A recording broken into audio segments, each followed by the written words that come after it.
வணக்கம். என்னுடைய தங்கை ஒய்ஃப் பேர் ஷர்மிளா. சேந்தமங்கலம் வரோம். செப்டம்பர் மந்த்லேருந்து நாங்கள் இங்கே தான் சிகரம் ஹாஸ்பிட்டலில் டெலிவரி பார்த்துட்ருக்கோம். வந்து ஸ்டாஃப்ஸ் எல்லாமே வந்துட்டு கரெக்ட் டைமிங்கில் ஃபாலோ பண்ணி இந்த டைம் நாங்களும் வந்து ஒர்க் டைம் மிக்சியில் வந்துட்டு நாங்கள் மறந்துடுவோம். அதை பற்றி சில டைம் டைமிங் எங்களுக்கு தெரியாது, டேட்டும் தெரியாது. இங்கேருந்து உடனே ரிமைண்டர் பண்ணுவோம். ஒரு நாளைக்கு முன்னாடி திரும்ப மார்னிங் திரும்ப டைம் ரிமைண்டர் பண்ணுவாங்க. இந்த மாதிரி உங்களுக்கு செக்அப் இருக்குன்னு சொல்லிட்டு. சப்போஸ் முடியாது முடிச்சுன்னா நெக்ஸ்ட் டே வந்துட்டு அதுவும் டாக்டர் இன்ஃபார்ம் சொல்லுவோம். அடுத்த நாள் கால் பண்ணி எங்களுக்கு இந்த மாதிரி வர முடியல இன்ஃபார்ம் சொல்லுன்னு சொல்லிட்டு அடுத்த நாள் கால் பண்ணி இன்ஃபார்ம் பண்ணுவாங்க. அது எங்களுக்கு கொஞ்சம் கம்ஃபர்டபுளாக ஈஸியாக இருந்துச்சு வந்து செக் பண்ணுறதுக்கு. எங்களுக்கு நல்லா வெல்கம் பண்ணுறோம், நல்லா பண்ணுவாங்க. அதனால எங்கள் சும்மா ஃப்ரெண்ட் மாதிரி ஜாலியாக பேசுவாங்க. மற்ற இதெல்லாம் எப்படி எப்படின்னு தெரியல. ஆனால் வந்து சும்மா ஒரு பேசணும்னு பார்ப்பாங்க. நான் இங்கே பொறுத்த வரைக்கும் பார்த்தீங்கன்னா எப்பயும் போல நார்மலாக ஃப்ரெண்டு மாதிரி அம்மா மாதிரி பார்த்தா ட்ரீட் பண்ணாங்க. அது கொஞ்சம் எனக்கு ஹாப்பியாக இருந்துச்சு. போக போக இன்னும் நல்லா க்ளோஸ் ஆனாங்க. ஒரு பேஷன் ஃபீல் எனக்கு எதுவும் தெரியல.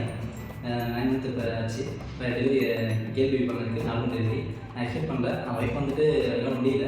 நான் சிசேரியன் சொல்லியிருந்தாங்க. பட் இருந்தாலும் டாக்டர் வந்துட்டு நான் நார்மல் தான் பண்ணுவேன் அப்படின்னு சொல்லிட்டு ஒரு கான்ஃபிடன்ட் நிறைய மோட்டிவேஷன் பண்ணாங்க.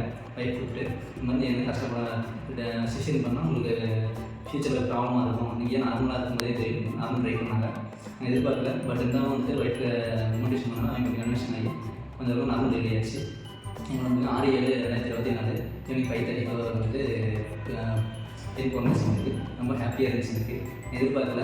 இருந்தாலும் எதிர்பார்த்தது வந்துட்டு கிடச்சிச்சு. எனக்கு ஃபீல் ஆச்சு. ரொம்ப ஹாப்பியாக இருந்துச்சு. அன்றைக்கி வந்து பார்த்திங்கன்னா ரொம்ப எக்ஸைட்மெண்ட்டாக இருந்துச்சு. அன்றைக்கி அந்த ப்ரெஸ்மோ டைம் வந்து பார்த்திங்கன்னா மக்கள்லாம் பார்த்திங்கன்னா பெருசாக ஒரு ட்ரீட்மெண்ட்லாம் தெரியாது. வந்து ஒவ்வொரு டைம் வந்துட்டு ஹாஸ்பிட்டல் ஸ்டாஃபில் வந்துட்டு ஒவ்வொரு நிமிஷம் வந்து பார்த்து சொல்லுவாங்க. எங்களுக்கு கொஞ்சம் ஹெல்ப்ஃபுல்லாக இருந்துச்சு.